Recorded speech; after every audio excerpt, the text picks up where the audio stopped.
ਮਰਨ ਤੋਂ ਬਾਅਦ ਵੀ ਜਿਹੜੀਆਂ ਉਹਦੀਆਂ ਸੱਚਾਈਆਂ ਸੀਗੀਆਂ ਵੈਸੀਆਂ ਲੋਕਾਂ ਦੇ ਉੱਤੇ ਉਹ ਹਾਵੀ ਹੋਈਆਂ, ਲੋਕਾਂ ਦੇ ਦਿਲਾਂ ਦੇ ਉੱਤੇ। ਅੱਜ ਵੀ ਲੋਕਾਂ ਦੇ ਘਰ ਜਿਹੜੇ ਹੈਗੇ ਆ ਉਹਦੇ ਵਿੱਚ ਉਦਾਸੀ ਹੈ, ਦਿਲਾਂ 'ਚ ਉਦਾਸੀ ਹੈ। ਇਹ ਮੇਰੇ ਖਿਆਲ 84 ਤੋਂ ਬਾਅਦ 84 ਇੱਕ ਬਹੁਤ ਵੱਡਾ ਸਦਮਾ ਸੀਗਾ ਕੌਮ ਦੇ ਲਈ। ਉਸ ਤੋਂ ਬਾਅਦ ਇਹ ਇੱਕ ਇੰਨੇ ਸਾਲਾਂ ਬਾਅਦ ਕੌਮ ਨੂੰ ਜਿਹੜਾ ਸਭ ਤੋਂ ਵੱਡਾ ਸਦਮਾ ਲੱਗਿਆ ਉਹ ਦੀਪ ਭਾਈ ਦੇ ਜਾਣ ਕਰਕੇ ਲੱਗਿਆ ਹੋਣਾ। ਇਨਸਾਫ ਸਾਨੂੰ ਚਾਹੀਦਾ ਕਿਹਦੇ ਕੋਲੋਂ ਹੈ? ਮੰਗ ਕਿਹਦੇ ਕੋਲ ਰਹੇ ਹਾਂ? ਜਿਨ੍ਹਾਂ ਨੇ ਜ਼ੁਲਮ ਕੀਤਾ ਤੇ ਉਹਨਾਂ ਕੋਲੋਂ ਇਨਸਾਫ ਮੰਗ ਰਹੇ ਹਾਂ। ਇਹ ਤਾਂ ਹਾਲੇ ਮੈਂ ਹੁਣੇ ਸਪੀਚ ਵਿੱਚ ਵੀ ਬੋਲ ਕੇ ਹਟਿਆ ਕਿ ਇਹ ਤਾਂ ਕੁਝ ਸਾਲਾਂ ਦੀ ਗੱਲ ਹੈ। ਜੋ ਸਾਡੇ ਰੱਬ ਦੀ, ਸਾਡੇ ਇਸ਼ਟ ਦੀ ਜਿਹੜੀ ਬੇਅਦਬੀ ਹੋਈ ਉਸ ਦੀ ਆਪਾਂ ਜੋ ਮੰਗ ਕਰ ਰਹੇ ਹਾਂ, ਇਹ ਤਾਂ ਹਾਲੇ ਹੁਣ ਦੀ ਗੱਲ ਹੈ। ਸਾਨੂੰ ਤਾਂ 84 ਦਾ ਇਨਸਾਫ ਨਹੀਂ ਮਿਲਿਆ। ਇਨਸਾਫ ਮੰਗਣ ਵਾਲੇ ਹੁਣ ਤੱਕ ਉਮਰਾਂ ਭੋਗ ਕੇ ਚਲੇ ਗਏ, ਕੁਝ ਮਰ ਗਏ, ਕੁਝ ਮਾਰ ਦਿੱਤੇ ਗਏ। ਹੁਣ ਥੋੜ੍ਹੇ ਬਹੁਤੇ ਬਚੇ ਨੇ, ਉਹ ਵੀ ਉਹਨਾਂ ਦਾ ਵੀ ਆਹੀ ਹੋਣਾ। ਔਰ ਇਹ ਸਾਡੀ ਅਸੀਂ ਇਸ ਕੰਟਰੀ ਦੇ ਵਿੱਚ ਗੁਲਾਮ ਆ, ਸਾਨੂੰ ਅਹਿਸਾਸ ਕਰਵਾਇਆ ਜਾਂਦਾ। ਇੱਕ ਕਿਸਮ ਦਾ ਇਨਡਾਇਰੈਕਟ ਵੇ ਦੇ ਵਿੱਚ ਕੇਜਰੀਵਾਲ ਸਾਹਿਬ ਨੇ ਬੋਲਿਆ ਸੀਗਾ ਕਿ ਇਲੈਕਸ਼ਨਾਂ ਤੋਂ ਬਾਅਦ ਉਹ ਰਿਹਾ ਕਰ ਦੇਣਗੇ, ਫਿਰ ਉਹਨਾਂ ਨੇ ਰਿਜੈਕਟ ਕਰ ਦਿੱਤੀ। ਉਹ ਤਾਂ ਆਪਣੀ ਸਜ਼ਾ ਭੋਗ ਚੁੱਕੇ ਨੇ। ਇਹ ਬਾਰ-ਬਾਰ ਸਾਨੂੰ ਜਿਹੜਾ ਇਹ ਅਹਿਸਾਸ ਕਰਵਾਇਆ ਜਾਂਦਾ ਕਿ ਅਸੀਂ ਗੁਲਾਮ ਆ। ਇਹ ਠੀਕ ਨਹੀਂ ਹੈ। ਇਹ ਦੇਸ਼ ਦੀ ਸਿਹਤ ਦੇ ਲਈ ਸਹੀ ਨਹੀਂ। ਅਸੀਂ ਕੋਈ ਨੋਰਮਲ ਪੋਲੀਟਿਕਸ ਦੇ ਵਿੱਚ ਨਹੀਂ ਆ ਰਹੇ। ਨੋਰਮਲ ਪੋਲੀਟਿਕਸ ਦੇ ਵਿੱਚ ਤੁਸੀਂ ਜਾਂਦੇ ਹੋ, ਤੁਹਾਡੇ ਬਿਲਡਿੰਗਾਂ ਬਣਦੀਆਂ, ਗੱਡੀਆਂ ਬਣਦੀਆਂ, ਜਾਇਦਾਦਾਂ ਬਣਦੀਆਂ। ਇਹ ਜਿਹੜੀ ਪੋਲੀਟਿਕਸ ਹੁੰਦੀ ਹੈ ਇਹਨੂੰ ਕੌਨਫਲਿਕਟ ਪੋਲੀਟਿਕਸ ਬੋਲਦੇ ਆ। ਇਹਦੇ ਵਿੱਚ ਤਾਂ ਤਬਾਹੀ ਹੁੰਦੀ ਹੈ, ਪਰਿਵਾਰ ਉੱਜੜਦੇ ਆ, ਘਰ ਉੱਜੜਦੇ ਆ, ਜੇਲਾਂ ਹੁੰਦੀਆਂ, ਐਕਸੀਡੈਂਟ ਹੁੰਦੇ ਆ, ਮੌਤਾਂ ਹੁੰਦੀਆਂ, ਫਾਂਸੀ ਹੁੰਦੀ ਹੈ। ਇਹਦੇ ਵਿੱਚੋਂ ਨਿਕਲਦਾ ਕੁਛ ਨਹੀਂ ਹੈਗਾ। ਉਹਨਾਂ ਨੇ ਬੇਅਦਬੀ ਦਾ ਇਨਸਾਫ ਕੀ ਦਿਵਾਉਣਾ, ਸਿੱਖਾਂ ਦੇ ਮੁੱਦੇ ਨੂੰ ਕੀ ਉਹ ਕਰਨਾ, ਉਹ ਤਾਂ ਸਿੱਖਾਂ ਦਾ ਮਜ਼ਾਕ ਉਡਾ ਦਿੰਦੇ ਆ। ਕੈਪਟਨ ਸਾਹਿਬ ਹੱਥ 'ਚ ਗੁਟਕਾ ਸਾਹਿਬ ਫੜ ਕੇ ਹਜ਼ਾਰਾਂ ਬੰਦਿਆਂ ਦੀ ਹਜ਼ੂਰੀ ਦੇ ਵਿੱਚ ਸਹੁੰ ਖਾ ਲੈਂਦੇ ਬੇਸ਼ਰਮੀ ਦੀ ਤਰ੍ਹਾਂ। ਤੇ ਉਹ ਤਾਂ ਉਹੀ ਕਰ ਸਕਦੇ ਆ। ਕੌਮ ਦੀ ਜਿਹੜੀ ਸਮੱਸਿਆਵਾਂ ਨੇ ਉਹ ਇਸ ਲਈ ਨੇ ਕਿਉਂਕਿ ਆਪਾਂ ਗੁਰੂ ਗ੍ਰੰਥ ਸਾਹਿਬ ਜੀ ਦੇ ਫਲਸਫੇ ਤੋਂ ਦੂਰ ਕਰ ਦਿੱਤੇ ਜਾ ਰਹੇ ਹਾਂ, ਡਾਇਰੈਕਟਲੀ ਇਨਡਾਇਰੈਕਟਲੀ। ਕਦੀ ਡੇਰੇ ਬਣਾ ਕੇ, ਕਦੀ ਸ਼ਰਾਬਾਂ ਕਰਕੇ, ਕਦੀ ਖਾੜਕੂਬਾਦ 'ਚ ਮੁੰਡੇ ਮਾਰ ਕੇ। ਇਹ ਅਸੀਂ ਗੁਰੂ ਗ੍ਰੰਥ ਸਾਹਿਬ ਤੋਂ ਦੂਰ ਕਰਦੇ ਪਏ ਜਿਹੜੀਆਂ ਸਰਕਾਰਾਂ ਨੇ। ਵਾਹਿਗੁਰੂ ਜੀ ਕਾ ਖਾਲਸਾ, ਵਾਹਿਗੁਰੂ ਜੀ ਕੀ ਫਤਿਹ। ਤੁਸੀਂ ਦੇਖ ਰਹੇ ਹੋ ਸਿੱਖ ਚੈਨਲ ਤੇ ਮੈਂ ਅਮਨਦੀਪ ਸਿੰਘ ਗੜੀ। ਤਾਂ ਅੱਜ ਬਰਗਾੜੀ ਵੱਡਾ ਇਕੱਠ ਹੋਇਆ ਸਿਮਰਜੀਤ ਸਿੰਘ ਮਾਨ ਦੇ ਸੱਦੇ ਉੱਤੇ। ਵੱਡਾ ਇਕੱਠ ਹੋਇਆ ਦੀਪ ਸਿੱਧੂ ਦੀ ਯਾਦ ਦੇ ਵਿੱਚ ਜਿਹੜਾ ਅੱਜ ਇਕੱਠ ਕੀਤਾ ਗਿਆ। ਅਰਦਾਸ ਸਮਾਗਮ ਜਿਹੜੀ ਇੱਥੇ ਕੀਤੀ ਗਈ। ਤੇ ਸਾਡੇ ਨਾਲ ਦਲਜੀਤ ਕਲਸੀ ਜੀ ਮੌਜੂਦ ਨੇ, ਗੱਲਬਾਤ ਕਰਾਂਗੇ। ਵਾਹਿਗੁਰੂ ਖਾਲਸਾ, ਵਾਹਿਗੁਰੂ ਜੀ ਫਤਿਹ। ਵਾਹਿਗੁਰੂ ਜੀ ਕਾ ਖਾਲਸਾ, ਵਾਹਿਗੁਰੂ ਜੀ ਕੀ ਫਤਿਹ। ਬਾਈ ਜੀ, ਇਕੱਠ ਕਾਫੀ ਜ਼ਿਆਦਾ ਹੋ ਰਿਹਾ, ਪਹਿਲਾਂ ਵੀ ਕਾਫੀ ਇਕੱਠ ਹੋਇਆ, ਅੱਗੇ ਵੀ ਅਰਦਾਸਾਂ ਕਾਫੀ ਹੋ ਰਹੀਆਂ ਆ। ਇਹ ਇਕੱਠ ਨੂੰ ਕਿਸ ਤਰੀਕੇ ਨਾਲ ਦੇਖੀਏ ਕਿ ਇਹਦੇ ਵਿੱਚੋਂ ਸੱਚਮੁੱਚ ਜਿਹੜੀ ਸੋਚ ਦੀਪ ਸਿੱਧੂ ਦੀ ਹੈਗੀ ਆ ਉਹਦੇ ਨਾਲ ਸੰਬੰਧਿਤ ਅੱਗੇ ਤੁਰ ਸਕਾਂਗੇ ਜੀ? ਨਹੀਂ, ਇਹ ਜਿਹੜੇ ਇਕੱਠ ਇੰਨੇ ਹੋ ਰਹੇ ਆ, ਮੇਰੇ ਖਿਆਲ ਨਾਲ ਪੰਜਾਬ ਵਿੱਚ ਹੋਰ ਕਿਸੇ ਸ਼ਖਸ ਦੇ ਇੰਨੇ ਅਰਦਾਸਾਂ, ਇੰਨੀਆਂ ਕੈਂਡਲ ਮਾਰਚ ਇਹ ਨਹੀਂ ਹੋਏ ਹੋਣੇ। ਅੱਜ ਇੰਨਾ ਟਾਈਮ ਹੋਣ ਦੇ ਬਾਅਦ ਵੀ ਰੋਜ਼ ਇੰਨੇ ਜਗ੍ਹਾ 'ਤੇ ਪ੍ਰੋਗਰਾਮ ਹੋ ਰਹੇ ਨੇ। ਲੋਕਾਂ ਦੇ ਅੰਦਰ ਇੱਕ ਆਪਣਾ ਤਸੀਹ ਉਸ ਦੇ ਲਈ ਇੱਕ ਉਹਦੇ ਜਾਣ ਦੇ ਬਾਅਦ ਸਗੋਂ ਜਿਹੜੀ ਹੋਰ ਵੀ ਵੱਧ ਗਈ ਕਿ ਇਹ ਬੰਦਾ ਯਾਰ ਸੱਚਾ ਸੀਗਾ। ਐਸੇ ਬਿਆਨ, ਐਸੀਆਂ ਰਿਕਾਰਡਿੰਗਾਂ, ਐਸੇ ਇੰਟਰਵਿਊਜ਼, ਐਸੇ ਟੈਲੀਫੋਨਿਕ ਜਿਹੜੀਆਂ ਗੱਲਾਂ ਬਾਤਾਂ ਸੀਗੀਆਂ ਉਹ ਸਾਹਮਣੇ ਆਈਆਂ। ਅਤੇ ਉਹ ਮਰਨ ਤੋਂ ਬਾਅਦ ਵੀ ਜਿਹੜੀਆਂ ਉਹਦੀਆਂ ਸੱਚਾਈਆਂ ਸੀਗੀਆਂ ਉਹ ਵੈਸੀਆਂ ਲੋਕਾਂ ਦੇ ਉੱਤੇ ਉਹ ਹਾਵੀ ਹੋਈਆਂ, ਲੋਕਾਂ ਦੇ ਦਿਲਾਂ ਦੇ ਉੱਤੇ। ਅੱਜ ਵੀ ਲੋਕਾਂ ਦੇ ਘਰ ਜਿਹੜੇ ਹੈਗੇ ਆ ਉਹਦੇ ਵਿੱਚ ਉਦਾਸੀ ਹੈ, ਦਿਲਾਂ 'ਚ ਉਦਾਸੀ ਹੈ। ਇਹ ਮੇਰੇ ਖਿਆਲ 84 ਤੋਂ ਬਾਅਦ 84 ਇੱਕ ਬਹੁਤ ਵੱਡਾ ਸਦਮਾ ਸੀਗਾ ਕੌਮ ਦੇ ਲਈ। ਉਸ ਤੋਂ ਬਾਅਦ ਇਹ ਇੱਕ ਇੰਨੇ ਸਾਲਾਂ ਬਾਅਦ ਕੌਮ ਨੂੰ ਜਿਹੜਾ ਸਭ ਤੋਂ ਵੱਡਾ ਸਦਮਾ ਲੱਗਿਆ ਉਹ ਦੀਪ ਭਾਈ ਦੇ ਜਾਣ ਕਰਕੇ ਲੱਗਿਆ ਹੋਣਾ ਜੀ। ਗੱਲ ਕਰ ਲਈਏ ਬਰਗਾੜੀ ਦੀ, ਤਾਂ ਬਰਗਾੜੀ ਵਿੱਚ ਇਕੱਠ ਹੋਇਆ ਉਹ ਜਗ੍ਹਾ ਜਿੱਥੇ ਬੇਅਦਬੀਆਂ ਦਾ ਦੌਰ ਸ਼ੁਰੂ ਹੋਇਆ ਸੀ, ਉਹ ਵੀ ਜਦੋਂ ਅਕਾਲੀ ਦਲ ਦੀ ਸਰਕਾਰ ਸੀਗੀ। ਤਾਂ ਇਹ ਬੇਅਦਬੀ ਦੀ ਜਿਹੜੀ ਜੋ ਵੀ ਇੱਥੋਂ ਦੌਰ ਸ਼ੁਰੂ ਹੋਇਆ, ਬਾਈਬਲ ਕਲਾ ਇੱਥੇ ਗੋਲੀਕਾਂਡ ਹੋਇਆ ਜਿੱਥੇ ਆਪਾਂ ਇਸ ਟਾਈਮ ਖੜੇ ਹੋਏ ਨੇ, ਤਾਂ ਉਹਦੇ ਜਿਹੜੇ ਇਨਸਾਫ ਦੇ ਲਈ ਕੋਈ ਵੱਡਾ ਸੰਘਰਸ਼ ਉਲੀਕਿਆ ਜਾਊਗਾ ਜੀ? ਕਿਉਂਕਿ ਜੇ ਗੱਲ ਕਰ ਲਈਏ ਕਿਸਾਨੀ ਲਈ ਵੀ ਵੱਡੇ ਸੰਘਰਸ਼ ਹੁੰਦੇ ਆ। BBMB ਦਾ ਜੇ ਇਤਿਹਾਸ ਨਾਲ ਸੰਬੰਧਿਤ ਮੁੱਦੇ ਉੱਠੇ ਉਹਨਾਂ ਲਈ ਵੱਡੇ ਸੰਘਰਸ਼ ਹੋ ਰਹੇ ਆ। ਪਰ ਜੇ ਬੇਅਦਬੀ ਮਸਲੇ ਨੂੰ ਦੇਖ ਕੇ ਦੇਖਿਆ ਜਾਵੇ ਤਾਂ ਹੁਣ ਤੱਕ ਇਨਸਾਫ ਲਈ ਜਿਹੜਾ ਆ ਛੋਟੇ ਧਰਨੇ ਜਾਂ ਫਿਰ ਇਸ ਤਰ੍ਹਾਂ ਇਕੱਠ ਹੋ ਰਹੇ ਆ, ਪਰ ਇਨਸਾਫ ਨਹੀਂ ਮਿਲ ਰਿਹਾ। ਇਨਸਾਫ ਸਾਨੂੰ ਚਾਹੀਦਾ ਕਿਹਦੇ ਕੋਲੋਂ ਹੈ? ਮੰਗ ਕਿਹਦੇ ਕੋਲ ਰਹੇ ਹਾਂ? ਜਿਨ੍ਹਾਂ ਨੇ ਜ਼ੁਲਮ ਕੀਤਾ ਤੇ ਉਹਨਾਂ ਕੋਲੋਂ ਇਨਸਾਫ ਮੰਗ ਰਹੇ ਹਾਂ। ਇਹ ਤਾਂ ਹਾਲੇ ਮੈਂ ਹੁਣੇ ਸਪੀਚ ਵਿੱਚ ਵੀ ਬੋਲ ਕੇ ਹਟਿਆ ਕਿ ਇਹ ਤਾਂ ਕੁਝ ਸਾਲਾਂ ਦੀ ਗੱਲ ਹੈ। ਜੋ ਸਾਡੇ ਰੱਬ ਦੀ, ਸਾਡੇ ਇਸ਼ਟ ਦੀ ਜਿਹੜੀ ਬੇਅਦਬੀ ਹੋਈ ਉਸ ਦੀ ਆਪਾਂ ਜੋ ਮੰਗ ਕਰ ਰਹੇ ਹਾਂ, ਇਹ ਤਾਂ ਹਲੇ ਹੁਣ ਦੀ ਗੱਲ ਹੈ। ਸਾਨੂੰ ਤਾਂ 84 ਦਾ ਇਨਸਾਫ ਨਹੀਂ ਮਿਲਿਆ, ਬਲਕਿ 84 ਦੇ ਵਿੱਚ ਜਿਹੜੇ ਲੋਕ ਉਹਦੇ ਵਿੱਚ ਇਨਵੋਲਵ ਸੀ, ਜਿਹੜੇ ਲੋਕਾਂ ਨੇ ਉਹ ਸਭ ਕੀਤਾ ਸੀਗਾ, ਉਹ ਸਰਕਾਰੀ ਲੋਕ, ਉਹ ਸਰਕਾਰੀ ਤੰਤਰ ਜਿਹੜਾ ਯੂਜ਼ ਹੋਇਆ ਸੀਗਾ, ਉਸ ਹਿੱਸੇ ਦੇ ਹਰ ਇੱਕ ਸ਼ਖਸ ਨੂੰ ਜੋ ਕਿਸੇ ਵੀ ਤਰ੍ਹਾਂ ਦਾ, ਭਾਵੇਂ PN ਵੀ ਸੀ, ਹਵਲਦਾਰ ਵੀ ਸੀ, ਉਹਨਾਂ ਸਭ ਨੂੰ ਇਨਾਮ ਵਜੋਂ ਤਰੱਕੀਆਂ ਦਿੱਤੀਆਂ ਗਈਆਂ, ਪ੍ਰਮੋਸ਼ਨ ਦਿੱਤੇ ਗਏ। ਇਨਸਾਫ ਨਹੀਂ ਮਿਲਿਆ। ਇਨਸਾਫ ਮੰਗਣ ਵਾਲੇ ਹੁਣ ਤੱਕ ਉਮਰਾਂ ਭੋਗ ਕੇ ਚਲੇ ਗਏ, ਕੁਝ ਮਰ ਗਏ, ਕੁਝ ਮਾਰ ਦਿੱਤੇ ਗਏ, ਹੁਣ ਥੋੜ੍ਹੇ ਬਹੁਤੇ ਬਚੇ ਨੇ, ਉਹ ਵੀ ਉਹਨਾਂ ਦਾ ਵੀ ਆਹੀ ਹੋਣਾ। ਔਰ ਇਹ ਸਾਡੀ ਅਸੀਂ ਇਸ ਕੰਟਰੀ ਦੇ ਵਿੱਚ ਗੁਲਾਮ ਆ, ਸਾਨੂੰ ਅਹਿਸਾਸ ਕਰਵਾਇਆ ਜਾਂਦਾ। ਸਾਡੇ ਜਿਹੜੇ ਸਿੰਘ ਸਜ਼ਾਵਾਂ ਆਪਣੀਆਂ ਚਲੋ ਸਜ਼ਾਵਾਂ ਦਿੱਤੀਆਂ, ਹੋ ਗਈਆਂ ਪੂਰੀਆਂ, ਹੁਣ ਤਾਂ ਤੁਸੀਂ ਗੈਰ ਕਾਨੂੰਨੀ ਢੰਗ ਨਾਲ ਉਹਨਾਂ ਨੂੰ ਰੋਕਿਆ ਹੋਇਆ ਨਾ, ਉਹਨਾਂ ਨੂੰ ਫਿਰ ਆਪਾਂ ਰਿਹਾ ਨਹੀਂ ਕਰਦੇ। ਭੁੱਲਰ ਸਾਹਿਬ ਦੀ ਰਿਹਾਈ ਇੱਕ ਕਿਸਮ ਦਾ ਇਨਡਾਇਰੈਕਟ ਵੇ ਦੇ ਵਿੱਚ ਕੇਜਰੀਵਾਲ ਸਾਹਿਬ ਨੇ ਬੋਲਿਆ ਸੀਗਾ ਕਿ ਇਲੈਕਸ਼ਨਾਂ ਤੋਂ ਬਾਅਦ ਉਹ ਰਿਹਾ ਕਰ ਦੇਣਗੇ, ਫਿਰ ਉਹਨਾਂ ਨੇ ਰਿਜੈਕਟ ਕਰ ਦਿੱਤੀ। ਉਹ ਤਾਂ ਆਪਣੀ ਸਜ਼ਾ ਭੋਗ ਚੁੱਕੇ ਨੇ। ਇਹ ਬਾਰ-ਬਾਰ ਸਾਨੂੰ ਜਿਹੜਾ ਇਹ ਅਹਿਸਾਸ ਕਰਵਾਇਆ ਜਾਂਦਾ ਕਿ ਅਸੀਂ ਗੁਲਾਮ ਆ, ਇਹ ਠੀਕ ਨਹੀਂ ਹੈ। ਇਹ ਇਸ ਦੇਸ਼ ਦੀ ਸਿਹਤ ਦੇ ਲਈ ਸਹੀ ਨਹੀਂ ਹੈ।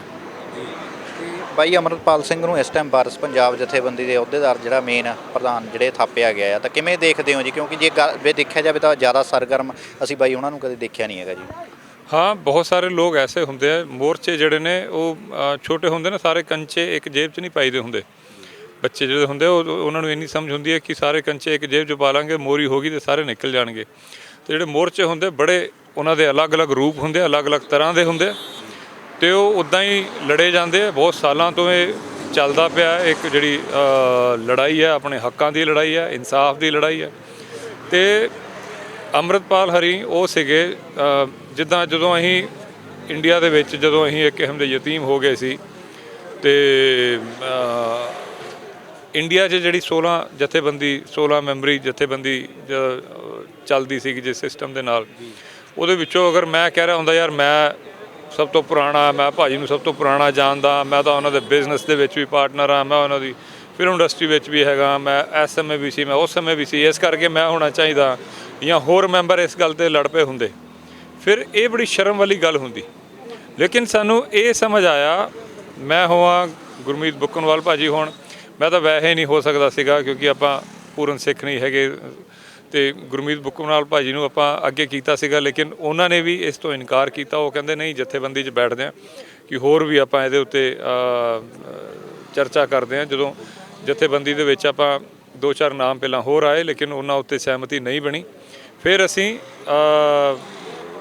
ਅੰਮ੍ਰਿਤਪਾਲ ਭਾਜੀ ਨੂੰ, ਸਾਡੇ ਕੋਲ ਇਸ ਤੋਂ ਬਿਹਤਰ ਆਪਸ਼ਨ ਨਹੀਂ ਸੀਗਾ, ਪੜ੍ਹੇ ਲਿਖੇ ਨੇ, ਪੰਥਕ ਇਤਿਹਾਸ ਨੂੰ ਜਾਣਦੇ ਆ, ਇਸ ਕੰਟਰੀ ਦੇ ਇਤਿਹਾਸ ਨੂੰ ਜਾਣਦੇ ਆ, ਇਸ ਕੰਟਰੀ ਦੇ ਪੋਲੀਟੀਕਲ ਜਿੱਦਾਂ ਜਿੰਨੇ ਵੀ ਸਿਨੈਰੀਓ ਨੇ ਉਹਨਾਂ ਨੂੰ ਬਹੁਤ ਚੰਗੀ ਤਰ੍ਹਾਂ ਸਮਝਦੇ ਆ। ਅਸੀਂ ਉਹਨਾਂ ਚੰਗੀ ਤਰ੍ਹਾਂ ਨਾਲ ਨਹੀਂ ਸਮਝ ਸਕਦੇ। ਅਸੀਂ ਉਹਨਾਂ ਨੇ ਕਿਸੇ ਦਾ ਪੂਰੇ ਕਈ ਸਾਲਾਂ ਤੋਂ ਆਪਣੀ ਜ਼ਿੰਦਗੀ ਇਹਦੇ ਵਿੱਚ ਦਿੱਤੀ ਹੋਈ ਹੈ, ਤੇ ਸਾਡੇ ਕੋਲ ਉਹ ਬੈਸਟ ਆਪਸ਼ਨ ਸੀਗੇ। ਉਹਨਾਂ ਨੂੰ ਫਿਰ ਆਪਾਂ ਮੁੱਖ ਸੇਵਾਦਾਰ ਜਿਹੜਾ ਹੈਗਾ ਉਹ ਨਿਯੁਕਤ ਕੀਤਾ। ਇਹ ਬੜੇ ਸਾਰੇ ਲੋਕੀ ਮੈਂ ਦੇਖ ਰਿਹਾ ਉਹਨਾਂ ਨੂੰ ਮੁਬਾਰਕਬਾਦ ਦਿੰਦੇ ਆ। ਇਹ ਮੁਬਾਰਕਬਾਦ ਵਾਲਾ ਕੰਮ ਨਹੀਂ ਹੈ, ਇਹ ਤਾਂ ਜ਼ਿੰਮੇਵਾਰੀ ਵਾਲਾ ਕੰਮ ਹੈ, ਕਿਉਂਕਿ ਇਹ ਅਸੀਂ ਕੋਈ ਨੋਰਮਲ ਪੋਲੀਟਿਕਸ ਦੇ ਵਿੱਚ ਨਹੀਂ ਆ ਰਹੇ। ਨੋਰਮਲ ਪੋਲੀਟਿਕਸ ਦੇ ਵਿੱਚ ਤੁਸੀਂ ਜਾਂਦੇ ਹੋ, ਤੁਹਾਡੇ ਬਿਲਡਿੰਗਾਂ ਬਣਦੀਆਂ, ਗੱਡੀਆਂ ਬਣਦੀਆਂ, ਜਾਇਦਾਦਾਂ ਬਣਦੀਆਂ। ਇਹ ਜਿਹੜੀ ਪੋਲੀਟਿਕਸ ਹੁੰਦੀ ਹੈ ਇਹਨੂੰ ਕੌਨਫਲਿਕਟ ਪੋਲੀਟਿਕਸ ਬੋਲਦੇ ਆ।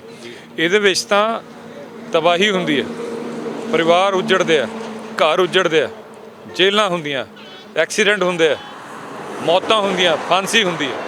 ਇਹਦੇ ਵਿੱਚੋਂ ਨਿਕਲਦਾ ਕੁਝ ਨਹੀਂ ਹੈਗਾ। ਤੇ ਇਹ ਕੌਮ ਦੀ ਗੱਲ ਹੈ, ਕੌਮ ਦੀ ਲੜਾਈ ਹੈ, ਤੇ ਕੌਮ ਦੇ ਲਈ ਇਹਦੇ ਵਿੱਚ ਮੁਬਾਰਕਬਾਦ ਤੋਂ ਜ਼ਿਆਦਾ ਜ਼ਿੰਮੇਵਾਰੀ ਵਾਲਾ ਜ਼ਿਆਦਾ ਕੰਮ ਹੁੰਦਾ ਜੀ। ਗੱਲ ਕਰ ਲਈਏ ਜਦੋਂ ਦੀਪ ਸਿੱਧੂ ਪ੍ਰਚਾਰ ਕਰਦੇ ਸੀਗੇ ਉਸ ਟਾਈਮ, ਚਲੋ ਕਹਿ ਸਕਦੇ ਹਾਂ ਕਿ ਹੁਣ ਜਿਸ ਤਰ੍ਹਾਂ ਲੋਕ ਕਹਿੰਦੇ ਵੀ ਜਾਂ ਨੌਜਵਾਨ ਜਿਹੜੀ ਹੁਣ ਉੱਠਦੇ ਆ ਵੀ ਆਪਾਂ ਉਹਨੂੰ ਪਹਿਲਾਂ ਨਹੀਂ ਪਛਾਣ ਸਕੇ ਹੈਗੇ। ਮੈਂ ਗੱਲ ਅੰਮ੍ਰਿਤਪਾਲ ਸਿੰਘ ਮਹਿਰੋ ਵਾਲੇ ਕਰਨਾ ਚਾਹੁੰਦਾ। ਅੰਮ੍ਰਿਤਪਾਲ ਸਿੰਘ ਮਹਿਰੋ ਇਸ ਟਾਈਮ ਉਹ ਕਹਿ ਰਹੇ ਆ ਵੀ ਦਿੱਲੀ ਨੇ ਉਹਨਾਂ ਪਰ ਪਰਚਾ ਕਰਤਾ, ਕਿਉਂਕਿ ਕਈ ਵਿਸ਼ਿਆਂ ਦੇ ਵਿੱਚ ਜੇ ਬੇਅਦਬੀ ਨੂੰ ਮੁੱਦਿਆਂ ਨੂੰ ਲੈ ਕੇ ਜਾਂ ਕਿਸੇ ਨਾਲ ਧੱਕਾ ਹੁੰਦਾ ਲੈ ਕੇ ਉਹਨੂੰ ਸਰਗਰਮ ਰਹਿੰਦੇ ਨੇ। ਤਾਂ ਜਿਹੜੀ ਆਪਣੀ ਹੈਗੀ ਵਾਰਸ ਪੰਜਾਬ ਦੇ ਜਾਂ ਫਿਰ ਸ਼੍ਰੋਮਣੀ ਅਕਾਲੀ ਦਲ ਅੰਮ੍ਰਿਤਸਰ ਆ, ਉਹਦੇ ਪਿੱਛੇ ਸਟੈਂਡ ਲਏਗੀ ਜਾਂ ਲੈਣਾ ਚਾਹੀਦਾ, ਕੀ ਲੱਗਦਾ ਜੀ? ਨਹੀਂ, ਬਿਲਕੁਲ ਅਸੀਂ ਲਵਾਂਗੇ। ਇਹ ਦੀਪ ਭਾਜੀ ਸ਼ੁਰੂ ਤੋਂ ਹੀ ਬੋਲਦੇ ਹੁੰਦੇ ਸੀਗੇ ਕਿ ਜਿਹੜੀਆਂ ਸੈਂਟਰ ਤੋਂ ਦਿੱਲੀ ਤੋਂ ਜਿਹੜੀਆਂ ਪਾਰਟੀਆਂ ਚੱਲਦੀਆਂ ਉਹਦੇ ਵਿੱਚ ਉਹਨਾਂ ਕੋਲ ਸਾਡਾ ਕੋਈ ਹੱਲ ਨਹੀਂ ਹੈਗਾ। ਸਾਡਾ ਪੰਜਾਬ ਦਾ ਹੱਲ ਉਹੀ ਪਾਰਟੀ ਕਰ ਸਕਦੀ ਜੋ ਪੰਜਾਬ ਦੀ ਹੋਵੇ, ਜੋ ਪੰਜਾਬ ਦੀ ਗੱਲ ਕਰੇ।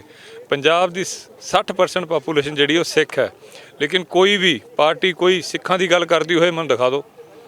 ਹੁਣੇ ਇਲੈਕਸ਼ਨ ਹੋ ਕੇ ਹਟੇ ਨੇ, ਕਿਸੇ ਦਾ ਸਿੱਖਾਂ ਪ੍ਰਤੀ ਕੋਈ ਮੁੱਦਾ ਹੋਵੇ ਤਾਂ ਦੱਸ ਦਿਓ। ਜੇ ਕਿਸੇ ਦਾ ਗੁਰੂ ਗ੍ਰੰਥ ਸਾਹਿਬ ਦੀ ਬੇਅਦਬੀ ਦਾ ਕੋਈ ਮੁੱਦਾ ਹੋਵੇ ਤਾਂ ਦੱਸ ਦਿਓ।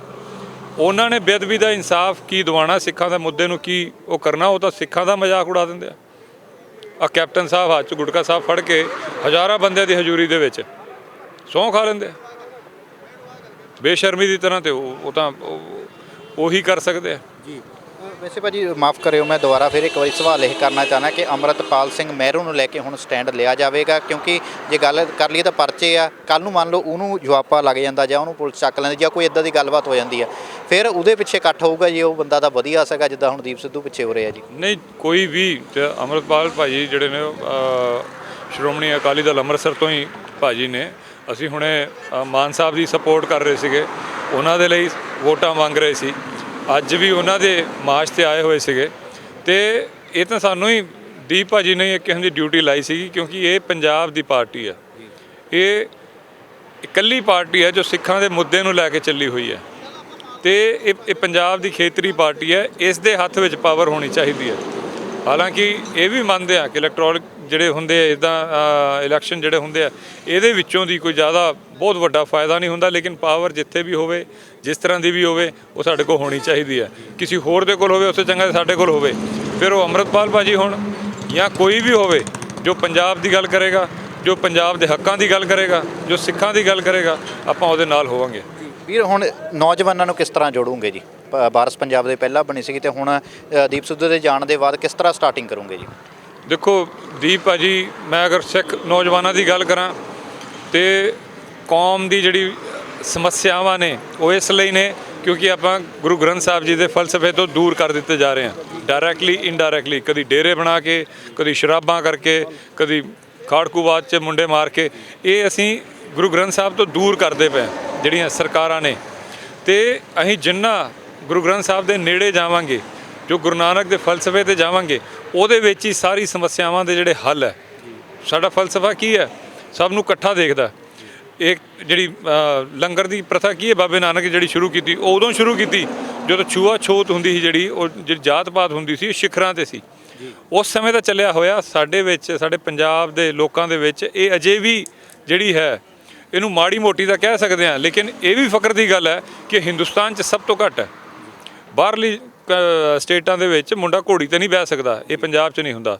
ਬਾਹਰਲੀ ਸਟੇਟਾਂ ਦੇ ਵਿੱਚ ਰਾਸ਼ਟਰਪਤੀ ਨੂੰ ਮੰਦਿਰ ਨਹੀਂ ਚੜ੍ਹਨ ਦਿੱਤਾ ਜਾਂਦਾ, ਸੀੜੀਆਂ ਉਹਨੂੰ ਫੜ ਕੇ ਥੱਲੇ ਲਾਤਾ ਜਾਂਦਾ ਕਿ ਤੂੰ ਦਲਿਤ ਹੈ, ਤੂੰ ਬਾਹਰ ਹੋ ਜਾ, ਤੂੰ ਮੰਦਿਰ ਨਹੀਂ ਜਾ ਸਕਦਾ। ਇਹ ਪੰਜਾਬ ਨਹੀਂ ਹੋ ਸਕਦਾ ਕਦੀ। ਬਾਬੇ ਨਾਨਕ ਦਾ ਫਲਸਫਾ ਹਾਲੇ ਸਾਡੇ ਕੋਲ ਹੈਗਾ। ਅਸੀਂ ਉਹ ਸਾਡੇ ਗੁਰਦੁਆਰਿਆਂ ਦੇ ਵਿੱਚ ਅੱਜ ਵੀ ਅਮੀਰ ਗਰੀਬ ਹਿੰਦੂ ਮੁਸਲਮਾਨ ਸਾਰੇ ਇਕੱਠੇ ਖਾਂਦੇ, ਲੰਗਰ ਜਿਹੜਾ ਛਕਿਆ ਜਾਂਦਾ ਉਹ ਇਕੱਠੇ ਹੀ ਚੱਲਦਾ। ਉਹ ਇੱਕ ਸਾਡੇ ਅੰਦਰ ਫਲਸਫਾ ਹੈ, ਉਹਨੂੰ ਦੂਰ ਕਰਨ ਦੀ ਕੋਸ਼ਿਸ਼ ਕੀਤੀ ਜਾਂਦੀ ਹੈ ਸਰਕਾਰਾਂ ਵੱਲੋਂ। ਅਤੇ ਜਿੰਨਾ ਅਸੀਂ ਗ੍ਰੰਥ ਸਾਹਿਬ ਦੇ ਲੜ ਲੱਗਾਂਗੇ, ਸਾਡੀ ਸਮੱਸਿਆਵਾਂ ਦਾ ਓਨਾ ਹੱਲ ਹੋਏਗਾ। ਜੀ, ਬਹੁਤ ਬਹੁਤ ਧੰਨਵਾਦ ਵੀਰ ਸਾਡਾ ਜੀ। ਤਾਂ ਇਹ ਵੀਰ ਦੀਪ ਕਲਸੀ, ਦਲਜੀਤ ਕਲਸੀ ਸਾਡੇ ਨਾਲ ਜੁੜੇ ਹੋਏ ਸੀ, ਗੱਲਬਾਤ ਕੀਤੀ ਇਹਨਾਂ ਦੇ ਨਾਲ। ਤਾਂ ਇਹਨਾਂ ਨੇ ਕਿਹਾ ਨੌਜਵਾਨਾਂ ਨੂੰ ਨਾਲ ਜੋੜਾਂਗੇ ਵੀ, ਪਰ ਨਾਲ ਜਿਹੜਾ ਸਿੱਖ ਫਲਸਫਾ, ਜਿਹੜੀ ਸਾਡੀ ਹੋਂਦ ਆ, ਉਹਦੇ ਨਾਲ ਵੀ ਜਿਹੜਾ ਨੌਜਵਾਨਾਂ ਨੂੰ ਜੋੜਾਂਗੇ। ਸੋ ਕੈਮਰਾਮੈਨ ਕਰਨ ਦੇ ਨਾਲ ਅਮਨਦੀਪ ਸਿੰਘ ਗੜੀ, ਸਿੱਖ ਚੈਨਲ UK।